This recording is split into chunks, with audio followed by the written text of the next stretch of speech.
అందరికీ నమస్కారం. Welcome to Geethasri kitchen. ఈరోజు ఈ వీడియోలో నేను మీకు హెల్తీగా స్పాంజ్ కేక్ చేసి చూపించబోతున్నానండి.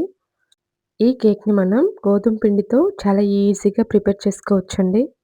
చూడండి ఫ్లఫీగా ఎంత స్పంజీగా వచ్చిందో కేకు.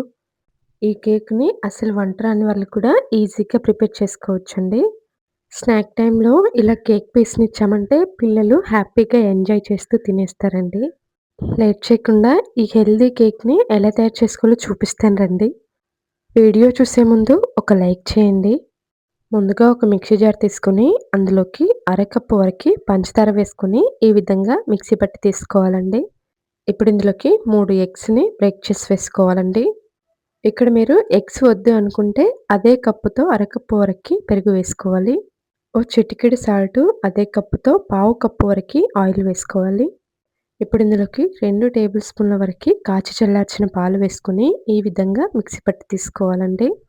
మధ్య మధ్యలో ఆపుతూ ఒక నిమిషం పాటు ఇలా క్రీమీ టెక్స్చర్ వచ్చే వరకు మిక్స్ పట్టి తీసుకోవాలి. ఇప్పుడు డ్రై ఇంగ్రీడియెంట్స్ చూద్దాం రండి.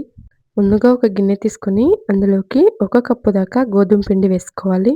అలాగే 1 టేబుల్ స్పూన్ వరకి బేకింగ్ పౌడర్ వేసుకోవాలి. అలాగే అర టీ స్పూన్ వరకి బేకింగ్ సోడా వేసుకోవాలండి.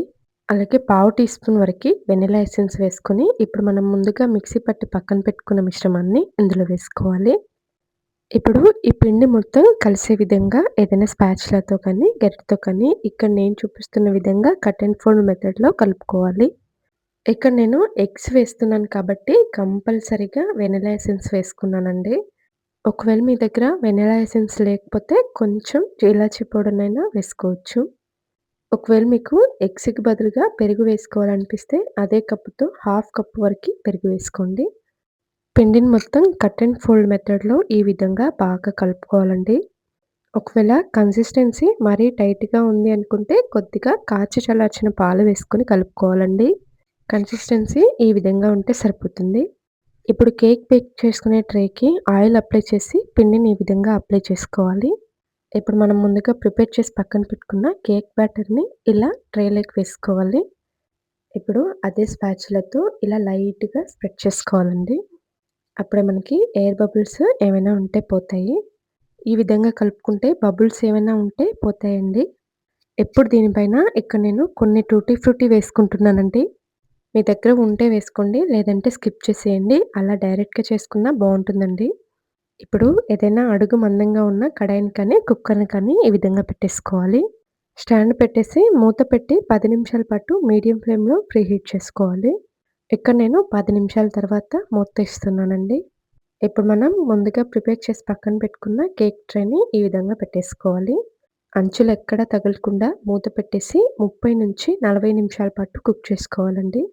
రకరకాలుగా గిన్నెలు సైజ్‌గా మారుతూ ఉంటాయి కాబట్టి ఎగ్జాక్ట్‌గా టైం అనేది చెప్పలేమండి. మీడియం ఫ్లేమ్‌లో 30-35 నిమిషాల పాటు చూసుకొని ఉడికించుకోండి. ఇప్పుడు ఏదైనా టూత్ పిక్‌ని కానీ, పుల్లని కానీ తీసుకొని ఈ విధంగా గుచ్చు చేస్తే పుల్లకేమీ అంటుకోకుండా రావాలండి. ఒకవేళ మీరు ఫస్ట్ టైమ్ చేసే వాళ్ళైతే పుల్లతో మధ్య మధ్యలో ఈ విధంగా చెక్ చేసుకోండి. అప్పుడే తెలిసిపోతుంది. అంతేనండి. చల్లారిన తర్వాత ఇలా పీసెస్‌లా కట్ చేసుకుంటే సరిపోతుంది. ఒకసారి ట్రై చేయండి. ఈజీగా ఉండడమే కాకుండా టేస్ట్ కూడా చాలా బావుంటుందండి. ట్రై చేసి ఎలా వచ్చిందో తప్పకుండా కామెంట్ చేయండి.